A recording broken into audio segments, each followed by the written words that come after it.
Hello and welcome to the Palmore Institute video lesson series. My name is Lowell, and in this video we will take a look at the TOEFL reading section.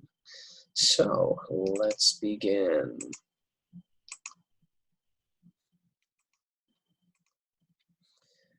Okay, learning goals and purpose of the reading section.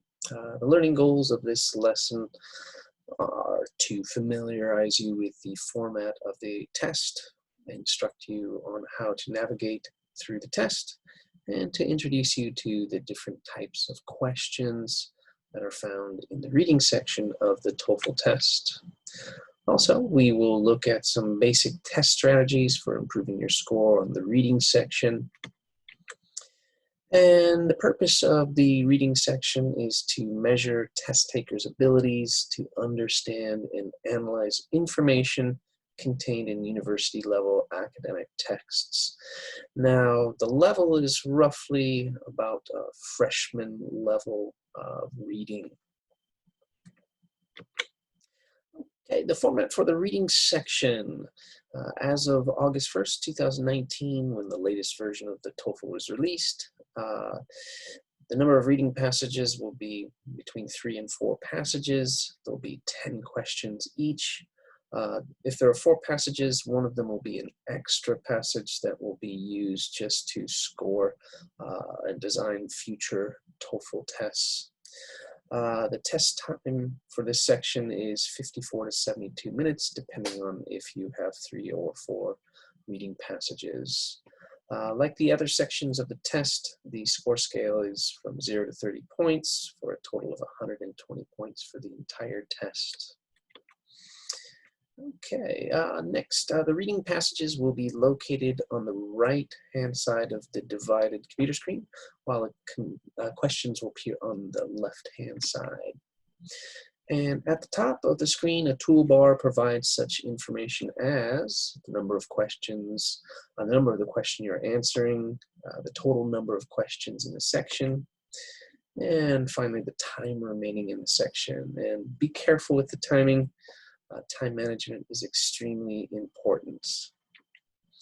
As for navigating the test on the computer, you'll have several buttons that will enable you to navigate through the test quickly.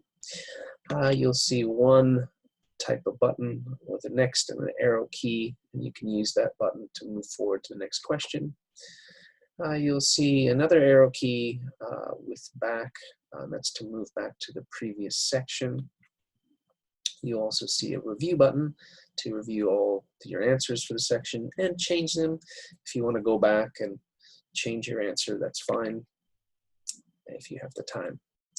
And you'll also see a help button with a question mark. That's to help you with relevant information related to the topic.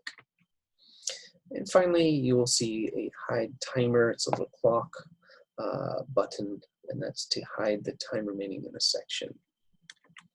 Okay, as for the types of questions, we have basic information questions. Those can be detailed questions where you have to search the passage for specific information. There could be negative questions. Those tend to be pretty difficult. Basically, which is not, or for example. And we have vocabulary questions. You have to look for definitions or the meanings of words from the text.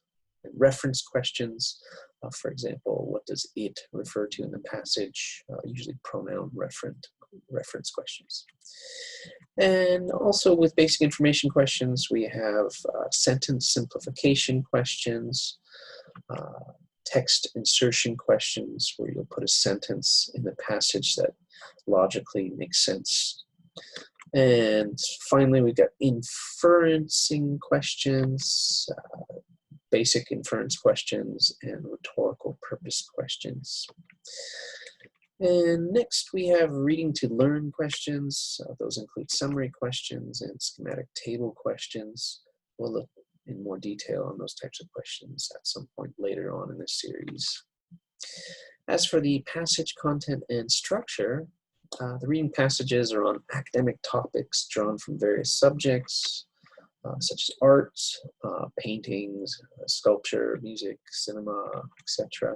Literature, great works of literature, linguistics, the study of languages, history, science. Sciences could be chemistry, biology, astronomy, physics, etc. Social sciences, psychology, sociology, anthropology. And the reading passages contain all the necessary information to answer the questions correctly. No specialized background knowledge is required. However, I do think it is quite useful to have a basic understanding of the various subjects that they introduce in the TOEFL. The reading passages can be divided into three main types. First, we have exposition reading passages in which a specific topic is developed. Second, we have argumentation passages presenting an opinion or theory with evidence to support it. Or we might have historical or biographical passages dealing with historical events or facts about famous people. And the reading passages are typically structured as follows. You have the first paragraph, which is the introductory paragraph, or introduction. And in that paragraph, you have an opening remark, and it's usually a general statement, for example, factual information, a general observation, quotation, rhetorical question, etc., relating to the subject of the passage, and it's used as a lead-in to engage the reader's interests.